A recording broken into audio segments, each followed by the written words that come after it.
Que savons-nous d'Ismaël d'après la Bible? Sarah était stérile. Le temps passe et la promesse de Dieu semble lointaine. Le désespoir s'installe. Alors, au lieu d'attendre, Abraham fait l'impensable. Il tente d'aider Dieu en prenant pour concubine Agar, la servante égyptienne. De cette décision est né Ismaël, et avec lui, un conflit qui résonne encore aujourd'hui. Que se passe-t-il lorsque nous essayons de hâter les plans de Dieu? La lignée d'Ismaël a donné naissance à des peuples puissants et influents, mais aussi à une rivalité sanglante qui traverse les siècles. Ce qui semblait être une solution immédiate a engendré de la douleur, des querelles et une division qui n'a jamais été guérie. Et le plus effrayant, des milliers d'années plus tard, le monde souffre encore des conséquences de ce choix. Restez jusqu'à la fin de cette vidéo pour découvrir comment une simple décision a changé le cours de l'histoire, et ce que cela signifie pour vous aujourd'hui. Bienvenue, chers amis, pour un nouveau voyage passionnant à travers la Bible sur notre chaîne. Aujourd'hui, nous allons parler d'Ismaël, le fils d'Abraham que la plupart des gens ont oublié. Cette histoire parle des gens, des promesses de Dieu et de son amour infini. Si vous aimez les histoires sur la foi, l'héritage et la rédemption, vous allez vous régaler. Abonnez-vous à notre chaîne, Histoire biblique, pour rester en contact avec la sagesse et les enseignements des Écritures. Et n'oubliez pas d'appuyer sur la cloche de notification pour ne jamais manquer un épisode. Commençons ce voyage ensemble. Dans la Bible, au chapitre 16.3 de la Genèse, Saraï, nom de Sarah à l'époque, dit à Abraham, qui s'appelait alors Abraham, d'avoir un enfant avec sa servante, Agar, qui venait d'Égypte. Saraï, femme d'Abraham, prit Agar, sa servante, l'Égyptienne, et la donna à son mari Abraham pour qu'elle devienne sa femme, après qu'Abraham eut vécu 10 ans dans le pays de Canaan. Il semble que ce soit une coutume courante à l'époque, puisque les femmes de Jacob ont fait de même. La femme offrait un serviteur à son mari, et tous les enfants nés de cette union étaient considérés comme les siens. Il pourrait s'agir d'une première forme de maternité de substitution. Autrefois, il était courant pour une femme qui ne pouvait pas avoir d'enfants d'offrir à son mari une servante pour qu'elle ait des enfants pour lui. C'est la femme, et non la servante, qui élevait les enfants. Abraham et Sarah pensaient que c'était une bonne idée, mais elle a causé plus de problèmes qu'elle n'en a résolu. Agar a effectivement eu un enfant avec Abraham. Lorsqu'Agar a découvert qu'elle était enceinte, elle a commencé à mépriser Sarah, et Sarah a demandé de l'aide à Abraham. La Bible dit que lorsqu'elle vit qu'elle avait conçu, sa maîtresse fut méprisée à ses yeux. Genèse 16.4.5. Saraï dit alors à Abraham, « C'est ta faute. J'ai laissé ma servante coucher avec toi, et quand elle a su qu'elle était enceinte, elle s'est mise à me haïr. Le Seigneur jugera entre toi et moi. » Genèse 16.4.5. Abraham a laissé Sarah faire ce qu'elle voulait. Si vous aimez découvrir l'histoire biblique et son impact sur le monde d'aujourd'hui, cliquez sur « J'aime » maintenant. Vous contribuerez ainsi à diffuser la vérité auprès d'un plus grand nombre de personnes. Votre soutien est essentiel pour poursuivre ce voyage sur ces sujets fascinants. Sarah a ensuite maltraité Agar, qui s'est enfuie. Sarah, qui ne pouvait pas avoir d'enfant, a eu un fils d'Agar, et Ismaël était légalement l'enfant de Sarah.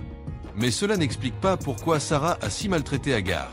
Quelques années plus tard, Dieu a promis à Abraham que tous les hommes de sa famille devaient être circoncis. Dieu a dit à Abraham de circoncire son fils Ismaël, ainsi que tous les autres hommes de sa famille, y compris les esclaves nés dans sa famille et ceux qu'il avait achetés à des étrangers. Abraham avait 99 ans lorsqu'il a été circoncis, et Ismaël avait 13 ans. La naissance d'Isaac, le fils de Sarah et d'Abraham, a aggravé les relations entre Sarah et Agar. En fait, elles avaient commencé bien avant la naissance d'Ismaël, comme nous l'avons déjà mentionné. C'est dans le désert que l'ange du Seigneur a rencontré Agar et lui a ordonné de retourner auprès d'Abraham. C'est aussi là que l'ange du Seigneur lui a dit que le fils qu'elle portait s'appellerait Ismaël. Que signifie Ismaël? Cela signifie « Dieu a entendu ». Dieu avait entendu les cris d'Agar. C'est ce qui est écrit dans le livre de la Genèse, au chapitre 16, verset 11. Cependant, la tension entre Sarah et Agar atteint son paroxysme lorsqu'Isaac a été sevré. Sarah était très contrariée et a demandé à Abraham de renvoyer Agar et son fils. Abraham voyait en Ismaël le fils que Dieu lui avait promis. Même lorsque Dieu lui a dit que Sarah aurait un fils, Abraham n'a pas pensé que c'était nécessaire parce qu'Ismaël pouvait être son héritier. Dans la Bible, dans Genèse 17h18, Abraham dit à Dieu, « Oh, qu'Ismaël vive devant toi !» Même après la naissance d'Isaac, Abraham a continué à traiter Ismaël avec gentillesse, contrarié par le désir de Sarah de le renier. Sarah, pour sa part, voyait en Ismaël une menace pour la place d'Isaac dans la famille et voulait s'en débarrasser. Genèse 21:1-34. Cette demande d'expulsion de la servante et de son fils semble aller à l'encontre de toutes les règles de l'ancien droit. À l'époque, les enfants des servantes pouvaient être rétrogradés, mais pas renvoyés sans raison valable. Abraham n'était pas d'accord avec cela et n'a agi que sur l'ordre de Dieu, ce qui suggère que ce n'était pas normal pour l'époque. Il est intéressant de se demander ce que Sarah pensait de tout cela. Est-ce à cause d'un acte d'Ismaël qu'elle a eu peur pour Isaac, ou était-elle simplement préoccupée par le fait qu'il existait? Le livre de la Genèse 21h9 nous dit que Sarah a vu le fils d'Agar l'Égyptienne, qu'elle avait porté à Abraham, se moquer de lui. Cela signifie-t-il qu'Ismaël se moquait d'Isaac ou qu'il jouait avec lui? Le mot « moquerie » signifie-t-il ici se moquer, tourner en dérision ou simplement se réjouir de la situation? Sarah considère Ismaël comme un rival d'Isaac, non pas à cause de ce qu'il a fait, mais simplement parce qu'il existe. L'auteur de la Genèse raconte l'histoire d'Ismaël pour souligner la différence entre lui et Isaac, non pas en tant que personne, mais en tant que symbole des actions de Dieu. L'idée est que lorsque Dieu a tenu ses promesses à Abraham, il n'a pas été contraint par les lois naturelles et ordinaires. En d'autres termes, il n'était pas lié par les lois humaines. Bien qu'il soit normal qu'un mari n'ait qu'une seule femme, Dieu a choisi d'avoir 2 femmes, mais il n'a pas aimé Agar et Ismaël. Agar et son fils ont été envoyés dans le désert. Genèse 21, 10-14. Agar a dit à Abraham de renvoyer Agar et son fils parce qu'elle pensait que son fils ne serait pas l'héritier des biens de son mari, à savoir Isaac. Cela a rendu Abraham très malheureux, car il aimait son fils. Mais Dieu a dit à Abraham de ne pas se laisser troubler par le garçon ou la servante. Écoute ce que dit Sarah, car ton enfant s'appellera Isaac. 13. Mais je ferai aussi une nation du fils de la servante, parce qu'il est ta semence. Abraham se leva de bon matin, prit du pain et une outre d'eau, les mit sur son épaule, les donna à Agar et la renvoya. 15. Elle partit et erra dans le désert de Beersheba. Ils étaient sur le point de mourir de soif lorsque Dieu entendit le garçon et lui donna de l'eau. Mais Dieu avait encore des projets pour Ismaël. Il dit à Agar qu'Ismaël, en tant que fils d'Abraham, deviendra une grande nation. Genèse 21, 17-18. Cette prophétie s'accomplit dans Genèse 25 décembre 2018. Ismaël a eu 12 fils qui sont devenus de puissants dirigeants et finalement, une nation. Voici comment cela s'est passé. Agar, qui était égyptienne, choisit une femme égyptienne pour son fils, et Ismaël s'installa dans le désert de Paran. Genèse 21 à 21-18. Ils habitèrent depuis Havila jusqu'à Shur, qui est à l'est de l'Égypte, en direction de la Syrie. Il eut 12 fils et une fille. La Bible énumère les fils d'Ismaël dans la Genèse 25 à 13. 13. Voici les noms des fils d'Ismaël, selon leur génération.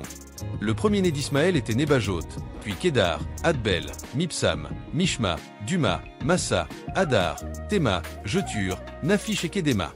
Il est surprenant de constater qu'on lui attribue 12 fils, tout comme Jacob avait 12 fils. Il en est de même pour les 12 fils de Nachor et les 12 fils d'Ésaü. Plus tard, la fille d'Ismaël épousa Ésaü, qui était le fils d'Isaac, comme le dit la Bible dans Genèse 28 à 9 et Genèse 36.3. Les descendants d'Ismaël vivaient dans une région appelée Havila, située au nord de la péninsule arabique. Shur était une région désertique située entre Beersheba, dans le désert du Negev, et l'Égypte. Isaïe 67 mentionne les descendants de Nébajoth et de Kédar comme des gens qui élevaient des moutons. Les descendants d'Ismaël étaient appelés Arabes, ce qui signifie essentiellement nomades. Dès le début, les descendants d'Ismaël étaient un peuple guerrier, car ils vivaient dans l'hostilité envers tous leurs frères. Dieu avait prédit qu'Ismaël serait un homme sauvage et indiscipliné. Sa main sera contre tout le monde et la main de tout le monde contre lui, et il vivra dans l'hostilité envers tous ses frères. C'est ce qui est écrit dans la Bible, dans la Genèse 16 à 12. Plus tard, d'autres peuples se sont installés dans la péninsule arabique, dont les descendants des fils d'Abraham par Kétura, Russe Chronique 1.32 à 33, et certains descendants d'Ésaü, à savoir les Amalécites, Genèse 36 à 12. Même si Isaac était le seul héritier supposé d'Abraham, Ismaël et les autres fils d'Abraham par ses autres femmes ont également été bénis par lui, comme le dit la Genèse 25. Cela signifie que les fils de Hagar, ainsi que ceux de Kétura, ont reçu des biens matériels de la part du patriarche. La Bible dit qu'Ismaël et Isaac ne se sont pas disputés lorsqu'ils sont devenus adultes. Ils sont tous deux décrits comme enterrant Abraham à Machpelah dans la Genèse 25.9. Ces noms sont également mentionnés dans d'autres parties de la Bible, où ils sont décrits comme des familles tribales influentes de l'époque. Les descendants d'Ismaël, le fils d'Abraham, sont souvent appelés Ismaélites dans la Bible. Ils furent organisés en 12 tribus vivant dans des camps mobiles dans le désert du Sud, Genèse 25. Ismaël meurt à l'âge de 137 ans, Genèse 25.17. La Bible ne dit pas où il a été enterré, mais la tradition musulmane dit que sa tombe se trouve à la Kaaba, à la Mecque. Dans le Nouveau Testament, Ismaël est mentionné spécifiquement par l'apôtre Paul. L'apôtre a utilisé l'histoire du fils de l'esclave pour faire une comparaison entre les religieux qui suivent la loi et ceux qui sont nés de nouveau et sont libres en Christ. Galates 4.21. Ismaël étant un nom commun, d'autres personnages de la Bible s'appellent aussi Ismaël. Par exemple, un descendant de Saul et Jonathan s'appelle Ismaël, ainsi qu'un haut fonctionnaire sous le règne de Josaphat et le fils d'un prêtre à l'époque d'Esdras, Esdras 10.22. Mais le plus connu d'entre eux était le fils de Netania, membre de la maison royale de David, Jérémie 41.1.15. Pendant la période d'oppression des Juifs par les Babyloniens, Ismaël tua Guédalia, le gouverneur de Juda nommé par Nabuchodonosor. En résumé, il y a plusieurs choses importantes à savoir sur Ismaël, le fils d'Abraham. Ismaël n'était pas le fils promis par Dieu à Abraham, mais Dieu l'a quand même protégé. C'est Dieu lui-même qui a choisi le nom d'Ismaël et l'a destiné à la grandeur, même s'il était en dehors de l'alliance. Ismaël a eu beaucoup d'enfants, autant qu'Isaac, et sa famille a été divisée en 12 groupes. Dieu a également décrit Ismaël en expliquant que ses descendants seraient des nomades et seraient confrontés à l'opposition des enfants de l'Alliance. Au fil du temps, les descendants d'Ismaël se sont liés d'amitié avec les Madianites, qui étaient également des descendants d'Abraham par l'intermédiaire de Kétura. Tous ces peuples étaient étroitement liés dans la Bible, et ce lien s'est renforcé au fil du temps. Aujourd'hui, les Arabes affirment qu'ils descendent d'Abraham, principalement par l'intermédiaire d'Ismaël. De nombreux musulmans et certains chrétiens pensent que les Arabes musulmans sont des descendants directs d'Ismaël. Mahomet lui-même a été l'un des principaux propagateurs de cette idée, affirmant qu'il était un descendant d'Ismaël, selon le Coran. Il y a de fortes chances que cette idée ait une part de vérité. Le missionnaire et auteur Kenneth Fleming affirme que ce que nous savons avec certitude semble montrer que les Ismaélites constituent au moins une grande partie de la famille arabe.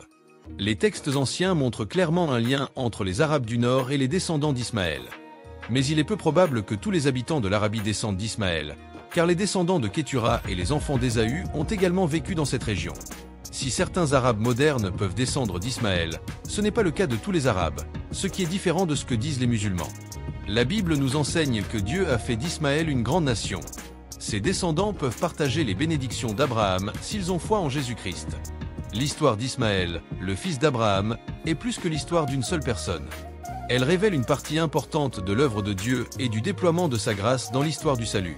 Ismaël représente la naissance naturelle, issue de l'union d'Abraham et d'Agar. Mais Isaac représente la naissance surnaturelle, qui montre la grande puissance de Dieu, puisqu'une femme de 90 ans qui ne pouvait pas avoir d'enfant a pu en concevoir un. L'apôtre Paul utilise l'histoire biblique d'Agar et de Sarah pour illustrer une vérité spirituelle fondamentale liée à notre salut. Dans le chapitre 4 des Galates, Agar représente l'ancienne alliance, qui est basée sur les actions humaines et la loi. La Bible dit que Sarah représente la nouvelle alliance, qui est basée sur la grâce de Dieu et sur l'œuvre qu'il a accomplie pour sauver l'humanité. Ainsi, dans l'analogie de Paul, les personnes qui croient en Christ sont comme l'enfant né de Sarah. Nous sommes libres, nés de l'Esprit. L'histoire d'Ismaël n'est pas seulement une question de passé, c'est un reflet du choix éternel qui s'offre à nous. La Bible le dit clairement, nous sommes soit des enfants de la chair, liés par le péché, soit des enfants de la promesse, libérés par le Christ. Aucun effort humain, aucun héritage terrestre, aucune lignée ne peut nous assurer une place dans le royaume de Dieu. Seule la foi en Jésus fait de nous des héritiers de la promesse. Ismaël est né grâce à l'effort humain, mais Isaac est né grâce au plan divin de Dieu. Aujourd'hui, vous devez vous aussi choisir. Vivrez-vous par la chair ou par l'esprit? La bonne nouvelle, c'est que le Christ a déjà payé le prix de votre liberté. Vous n'avez pas à rester lié au péché ou piégé par l'effort humain. En lui, tu es un enfant de la femme libre, un héritier du royaume éternel de Dieu. Si vous voulez continuer à découvrir les vérités profondes de l'écriture et de l'histoire, abonnez-vous maintenant et rejoignez-nous dans la prochaine vidéo. À bientôt, et que Dieu vous bénisse.